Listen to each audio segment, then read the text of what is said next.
नमस्कार दोस्तों। स्वागत करता हूं आपका आज की बड़ी खबरों में, जो आपको जानना बेहद जरूरी है। तो चलिए बिना किसी देरी के नजर डालते हैं आज की बड़ी खबरों पर। सोमनाथ स्वाभिमान पर्व के दौरान नारी शक्ति ने प्रधानमंत्री नरेंद्र मोदी का पारंपरिक और भव्य स्वागत किया। कार्यक्रम में महिलाओं की बड़ी भागीदारी दिखी।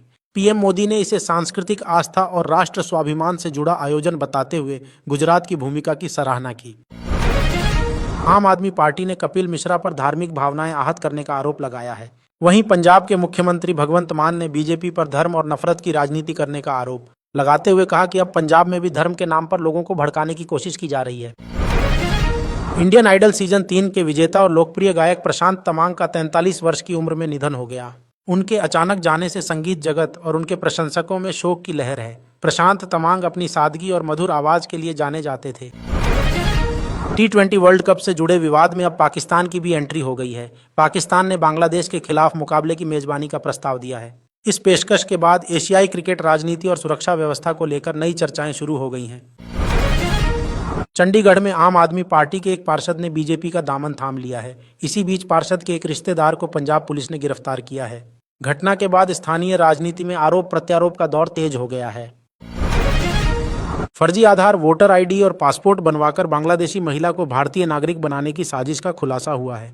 जांच एजेंसियों ने पूरे नेटवर्क का पर्दाफाश किया है और मामले को राष्ट्रीय सुरक्षा से जोड़कर गंभीरता से जांच की जा रही है। कांग्रेस संसदीय दल की चेयरपर्सन सोनिया गांधी को इलाज के बाद अस्पताल से छुट्टी दे दी गई है। डॉक्टरों के अनुसार उनकी सेहत में सुधार है। पार्टी नेताओं और समर्थकों ने उनके जल्द स्वस्थ होने की कामना की है। प्रधानमंत्री नरेंद्र मोदी अहमदाबाद पहुंच चुके हैं और थोड़ी देर में गांधीनगर मेट्रो फेज 2 का लोकार्पण करेंगे। इस परियोजना को शहरी कनेक्टिविटी के लिहाज से अहम माना जा रहा है और इससे यात्रियों को बड़ी सुविधा मिलने की उम्मीद है। गुजरात सरकार ने सोमनाथ स्वाभिमान पर्व की अवधि को बढ़ाकर अब 15 जनवरी तक कर दिया है। सरकार का कहना है कि लोगों की भारी भागीदारी को देखते हुए यह फैसला लिया गया है ताकि अधिक से अधिक श्रद्धालु आयोजन से जुड़ सकें। केंद्रीय गृह मंत्री अमित शाह ने कहा है कि विकास का ऐसा मॉडल होना चाहिए जिसमें हर नागरिक को अपना प्रतिबिंब दिखाई दे। उन्होंने कहा कि समावेशी विकास ही मजबूत लोकतंत्र की पहचान है और सरकार इसी दिशा में काम कर रही है। बिहार के लैंड फॉर जॉब मामले में आरोप तय होने के बाद तेजस्वी यादव पटना पहुंचे। उन्होंने कहा कि वे कानूनी प्रक्रिया का सम्मान करते हैं और न्यायपालिका पर भरोसा है। इस मामले ने बिहार की राजनीति में एक बार फिर हलचल तेज कर दी है। प्रधानमंत्री नरेंद्र मोदी ने कच्छ सौराष्ट्र क्षेत्र के लिए वाइब्रेंट गुजरात रीजनल कॉन्फ्रेंस का उद्घाटन किया। उन्होंने निवेश, रोजगार और बुनियादी ढांचे पर जोर देते हुए कहा कि गुजरात विकास और आत्मनिर्भरता का मजबूत मॉडल बनकर उभरा है। यौन उत्पीड़न मामले में बड़ी कार्रवाई करते हुए विधायक राहुल ममकूटाथिल को अदालत ने 14 दिन की न्यायिक हिरासत में भेज दिया है। मामले की गंभीरता को देखते हुए जांच एजेंसियां साक्ष्य जुटाने में जुटी हैं और आगे की कार्रवाई जारी है। ईरान ने खुली चेतावनी देते हुए कहा है कि यदि उस पर हमला हुआ तो वह अमेरिकी सेना और इजरायल को सीधे निशाना बनाएगा। इस बयान के बाद पश्चिम एशिया में तनाव और बढ़ गया है और अंतर्राष्ट्रीय स्तर पर चिंता गहराई है। तिरुवनंतपुरम में केंद्रीय गृह मंत्री अमित शाह ने कहा कि बीजेपी को मेयर मिलने पर वे पद्मनाभस्वामी मंदिर जाकर भगवान का धन्यवाद देंगे। उन्होंने इसे जनता के भरोसे और पार्टी की विचारधारा की जीत बताया। विधानसभा चुनाव की तैयारियों के बीच आम आदमी पार्टी ने वाल्मीकि नाइक को गोवा प्रदेश अध्यक्ष नियुक्त किया है। पार्टी ने कहा कि नए नेतृत्व के साथ संगठन को मजबूत कर चुनावी मैदान में पूरी ताकत से उतरा जाएगा। सोमनाथ में प्रधानमंत्री नरेंद्र मोदी ने कहा, हमें मिटाने वाले थक गए, लेकिन हम आज भी अडिग हैं। उन्होंने इसे भारत की सभ्यता, आस्था और आत्मबल का प्रतीक बताया और राष्ट्र की सांस्कृतिक शक्ति पर जोर दिया। प्रधानमंत्री नरेंद्र मोदी ने कहा कि सोमनाथ केवल एक मंदिर नहीं बल्कि गर्व, गरिमा और गौरव का प्रतीक है। उन्होंने कहा कि यह स्थल भारत की आत्मा और उसके इतिहास की अमिट पहचान को दर्शाता है। इजरायल के प्रधानमंत्री नेतन्याहू और अमेरिकी नेता रूबियो के बीच हुई बातचीत के बाद संकेत मिले हैं कि ईरान में संभावित अमेरिकी हस्तक्षेप को लेकर इजरायल अलर्ट मोड में है। क्षेत्रीय सुरक्षा हालात पर करीबी नजर रखी जा रही है।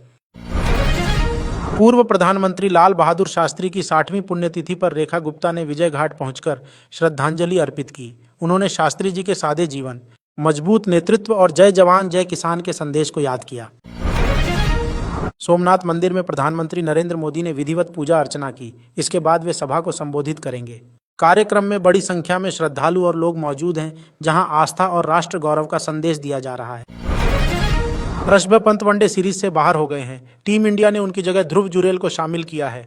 चयनकर्ताओं का कहना है कि यह फैसला टीम संतुलन और आगामी मैचों को ध्यान में रखकर लिया गया है। दिल्ली के तुर्कमान गेट हिंसा मामले में पुलिस ने बड़ी कार्रवाई करते हुए 2 और आरोपियों को गिरफ्तार किया है। अब तक कुल 18 लोग पकड़े जा चुके हैं। जांच एजेंसियां पूरे नेटवर्क और साजिश की कड़ियां जोड़ रही हैं। गुजरात के सोमनाथ में शौर्य यात्रा के दौरान प्रधानमंत्री नरेंद्र मोदी शामिल हुए। इस अवसर पर उन्होंने भारत की सांस्कृतिक विरासत और ऐतिहासिक संघर्षों को याद करते हुए कहा कि सोमनाथ आस्था, साहस और राष्ट्रीय स्वाभिमान का प्रतीक है। यात्रा में बड़ी संख्या में लोग मौजूद रहे। सोशल मीडिया प्लेटफॉर्म एक्स ने अपनी गलती स्वीकार करते हुए कहा है कि वह भारत के कानून के अनुसार काम करेगा। कंपनी ने बताया कि नियमों के उल्लंघन के चलते करीब 3,500 अकाउंट ब्लॉक किए गए हैं। यह कदम कानूनी अनुपालन के तहत उठाया गया। बीजेपी के कार्यकारी अध्यक्ष नितिन नवीन तमिलनाडु दौरे पर पहुंचे। उन्होंने कोयम्बटूर स्थित मरुधमलाई मुरुगन मंदिर में दर्शन किए और प्रदेश में पार्टी संगठन को मजबूत करने को लेकर कार्यकर्ताओं के साथ चर्चा की। आईएमएम प्रमुख असदुद्दीन ओवैसी ने नागपुर से मुसलमानों को सियासी संदेश दिया। उन्होंने कहा कि सिर्फ वोटर बनकर रहना काफी नहीं, बिल्कुल लोकतांत्रिक प्रक्रिया में सक्रिय भागीदारी जरूरी है ताकि समुदाय की आवाज प्रभावी ढंग से सुनी जा सके। देश के दूसरे प्रधानमंत्री लाल बहादुर शास्त्री की पुण्यतिथि पर केंद्रीय गृह मंत्री अमित शाह ने उन्हें भावभीनी श्रद्धांजलि दी। उन्होंने शास्त्री जी के सादगीपूर्ण जीवन और जय जवान जय किसान के आदर्शों को याद किया। अमेरिकी नेता मार्को रूबियो और इजरायल के प्रधानमंत्री बेंजामिन नेतन्याहू के बीच फोन पर बातचीत हुई। चर्चा में ईरान में हालिया घटनाक्रम, गाजा की स्थिति और सीरिया से जुड़े सुरक्षा मुद्दों पर विचार विमर्श किया गया। दिल्ली में कड़ाके की ठंड ने लोगों की मुश्किलें बढ़ा दी हैं। शीतलहर के चलते राजधानी में गलन और ठिठुरन बढ़ गई है। सुबह और रात के समय ठंड का असर ज्यादा देखा जा रहा है, जिससे जनजीवन प्रभावित है। ईरान में बढ़ते विरोध प्रदर्शनों के बीच लुफ्ताहांसा, कतर एयरवेज और तुर्किश एयरलाइंस समेत कई अंतर्राष्ट्रीय एयरलाइंस ने अपनी उड़ानें अस्थायी रूप से सस्पेंड कर दी हैं। सुरक्षा हालात को देखते हुए यह फैसला लिया गया।